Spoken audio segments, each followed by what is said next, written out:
l'invité de la matinale. KTO Radio. Quelles seront les réalités de vie des habitants du pourtour méditerranéen en 2050 ? Quel sera l'état de cette mer, lien entre les nations, mais zone maritime la plus polluée par le plastique au monde ? Les questions sur l'avenir de la Méditerranée sont nombreuses et un rapport qui vient d'être publié par les chercheurs du Plan Bleu balaie ces projections. L'un des auteurs de ce rapport est avec nous ce matin, Denis Lacroix. Bonjour. Bonjour. Merci beaucoup d'avoir accepté notre invitation. Je vous présente aux auditeurs, vous êtes consultant en sciences marines et prospectives et donc membre du Plan Bleu. Le Plan Bleu qui produit des expertises sur l'environnement et le développement des pays méditerranéens pour la Convention de Barcelone. Alors expliquez-nous ce qu'est cette convention que le grand public connaît peu, voire même pas du tout. Alors en fait, il y a au siècle dernier, il y a eu la décision du programme des Nations Unies pour l'environnement d'établir une convention spécifique de protection de la Méditerranée. Et cette convention s'appelle la Convention de Barcelone. Et elle implique tous les pays du pourtour de la Méditerranée, 23 pays, dont la France. Et un certain nombre de pays ont proposé d'avoir des points focaux pour lesquels travailleraient des petites équipes afin d'étudier la Méditerranée, de mettre en commun leurs connaissances et puis d'en tirer des recommandations, des rapports, des prospectives pour les décideurs. Voilà l'intérêt de ce travail. Et tous les 20 ans, une vaste étude de prospective est réalisée afin de projeter les futurs possibles de la Méditerranée à la lumière des connaissances actualisées. Ce qui est le cas donc ici avec ce rapport à horizon 2050. Le constat déjà que vous dressez sur l'état de la Méditerranée aujourd'hui, tant au niveau de la biodiversité que sur le plan économique et politique, n'est pas très positif d'ailleurs. Oui, force est de constater que depuis le précédent rapport qui a été publié en 2005, eh bien, les principaux indicateurs, je dirais, de la santé de la Méditerranée au sens large, eh bien, se sont plutôt dégradés globalement. Et notamment, il y a un indicateur qui est très simple, c'est celui de la mer, du niveau de pollution de la mer, puisque la mer elle est le réceptacle de toutes les activités dans les bassins versants et les activités sur le littoral. Eh bien, cette mer, elle est de plus en plus polluée. Elle est de plus en plus menacée dans ses équilibres, ces grands écosystèmes dont on a pourtant besoin pour garder une mer vivante avec une biodiversité acceptable. Mais il n'y a pas que la mer, et bien sûr aussi la terre, avec des problèmes d'artificialisation des terres, de risques de méga-feux, de risques d'inondation, comme on a pu le voir récemment, aussi bien en Grèce l'année dernière, pour les feux qui ont ravagé le nord du pays, que récemment à Valence. Et des questions aussi politiques et sociales. Naturellement, c'est un endroit où l'enjeu des migrations est très important. Et puis également les conflits qui peuvent éclater. Le plus spectaculaire et le plus durable, c'est celui qui a lieu au Moyen-Orient. Mais il y a également des foyers de tension entre de nombreux pays.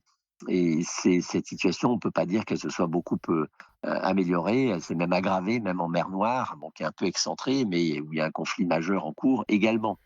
Donc, les enjeux géopolitiques, sociaux et économiques aussi, sont tous un peu sous tension, ce qui implique, ce qui renforce l'intérêt d'une réflexion prospective pour voir quelles sont les évolutions tendancielles probables. Et puis également, quels sont les scénarios qui pourraient diverger ces évolutions tendancielles, en bien comme en pire. D'ailleurs, vous faites émerger 6 scénarios différents d'ici 2050. Il y en a 3 qui sont dramatiques, tant sur un plan sociétal, politique, environnemental, et 3 plus vertueux, incluant notamment des collaborations fortes entre les pays de la Méditerranée, voire même au niveau mondial. Mais vous le dites dans le rapport, la tendance à la collaboration et au changement dépend, je vous cite, d'une bifurcation majeure. Quelle tendance paraît aujourd'hui le plus plausible ? Alors, je pense que ce qui est le plus perceptible par aussi bien les dirigeants que le citoyen, toute la population, toutes les populations riveraines, c'est le changement climatique. On pensait avant que ça serait loin et lent. en réalité, c'est beaucoup plus proche qu'on ne le pensait et ça va affecter la Méditerranée en avance de phase par rapport au reste du monde. Pourquoi? Parce que la Méditerranée est un endroit, et tous les modèles le montrent, qui sera réchauffé plus tôt et plus vite que beaucoup d'autres régions. Donc, sachant cela, il peut y avoir des impacts immédiatement perceptibles par tout un chacun. Et donc, à partir du moment où il y a cette prise de conscience, elle peut en cascade déclencher différentes actions, notamment une prise de conscience du fait qu'il faut agir, non pas dans un futur lointain, mais dès aujourd'hui, partout et dans tous les domaines. Donc ça, je pense, c'est un domaine dans lequel ça vaut la peine de faire des efforts d'explication, de pédagogie, afin de passer du constat à l'action.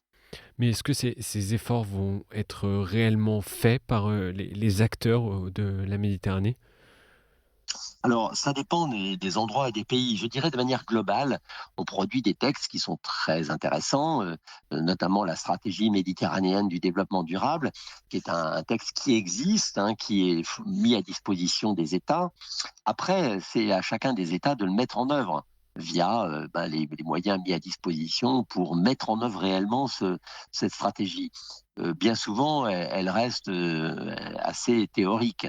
Par contre, il y a des pays qui, localement, à l'échelle du territoire, s'impliquent dans des actions concrètes et permettent de faire des progrès, mais à une échelle territoriale plus petite. Je donne un exemple.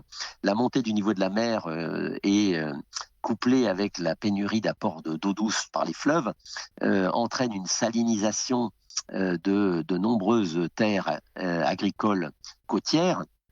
Et dans certains pays, notamment en Égypte, on transforme les cultures, notamment les rizières très littorales, qui sont salinisées par cette montée du niveau de la mer et la percolation à travers les nappes phréatiques. Eh bien, elles transforment ces espaces en bassins de production d'aquaculture. Et on a vu ainsi, par exemple, l'Égypte passer en 25 ans d'une production de 100 000 tonnes à une production d'1,6 million tonnes de produits d'aquaculture.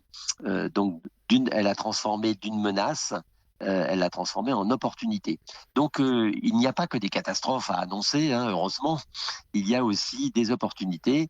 Simplement, c'est que plus on est préparé à cela, plus on peut en tirer avantage. Mmh. Churchill disait joliment, prenez le changement par la main avant qu'il ne vous prenne par la gorge. Il y a déjà des changements qui ont été engagés et ratifiés par les pays de la Convention de Barcelone récemment. Je crois depuis le 1er janvier, la Méditerranée est devenue une zone de contrôle basse émission carbone. Autre exemple, les aires marines protégées. 10% de la mer Méditerranée est censée être protégée, hein, ce qui dans les faits, je crois, est assez loin d'être le cas. Comment s'assurer que ces engagements pris et que ces projections soient réellement suivies d'actes? Alors, vous pointez un point très important, et vous avez raison de le faire, c'est le problème du contrôle. Il ne suffit pas de décréter qu'une zone est une aire marine protégée qui fait tant de kilomètres carrés, que désormais la pêche y est interdite, on y limite les activités humaines, on la surveille, on la mesure, on l'observe, on la protège. Parce que si vous n'avez pas les moyens ensuite de mettre en œuvre cette politique, eh bien, elle sera ignorée. C'est-à-dire les pêcheurs, ils continueront à y passer parce qu'ils font ça depuis toujours. Et donc, il faut changer certaines habitudes, il faut aménager ces zones-là de manière à ce que la loi elle soit respectée. Donc, trop souvent, je dirais, on se, on se cantonne à proclamer que des zones, souvent assez vastes, hein, sont protégées, alors qu'en réalité, elles ne le sont pas vraiment. Donc, il faut mettre des moyens dans ces cas-là. Je donne un exemple tout simple. La pêcherie de thon rouge à l'échelle de la Méditerranée était en mauvais état dans les années 90 et les scientifiques ont alerté l'ensemble des pouvoirs publics et des organisations internationales sur le fait qu'il fallait absolument restreindre la pêche. Un effort très spécial a été alloué à cela et des quotas ont été distribués au pays en forte réduction par rapport aux pêches traditionnelles. Évidemment, ça a créé des résistances, des difficultés, Mmh. etc. Mais un très bon niveau de contrôle a été mis en place. Et aujourd'hui, on peut dire que les stocks de thon rouge ne sont plus menacés d'effondrement ou de diminution importante. Au contraire, ils sont en régénération. Donc ça montre que quand les États sont déterminés, que l'on met les moyens de contrôle et que on planifie à l'échelle de l'ensemble des partenaires ce qu'il faut faire et qu'on maintient cet effort pendant des décennies, parce que c'est pas seulement pendant quelques années, souvent c'est des efforts de long terme qui payent. Eh bien, à ce moment-là, ça marche. On parle beaucoup d'environnement depuis le début, mais quid de l'immigration? Le rapport ne le mentionne pas beaucoup. Pourtant, c'est une composante importante, hein, de la réalité humaine en Méditerranée. Ces questions sont-elles posées aujourd'hui entre les pays de la Convention de Barcelone? Bien sûr, la difficulté, c'est que ce sont des problèmes très complexes, d'une part, et deuxièmement, qui dépendent du positionnement des pays eux-mêmes et également de l'évolution de la situation dans des pays situés souvent très au sud. Or, c'est une projection à l'horizon 2050, hein. Alors, ça serait très aventureux, je dirais, au plan même intellectuel, d'imaginer des trajectoires de pression migratoire précises. Euh, L'essentiel, ce qu'il faut voir, c'est que là, il est logique pour des populations qui sont mises en danger de mort, hein, par déficit, par exemple, d'eau. On peut tenir une pénurie de nourriture pendant un certain temps, mais un manque d'eau, ça vous met vite en mouvement. Donc, si on ne résout pas ces problèmes-là, notamment dans les pays les plus vulnérables ou les zones les plus vulnérables qui sont ce qu'on appelle en stress hydrique, et on sait que ça va augmenter, eh bien à ce moment-là, la migration est le seul moyen de survie. Alors il y a d'autres sources de migration, évidemment, la recherche d'un travail, l'oppression politique, etc.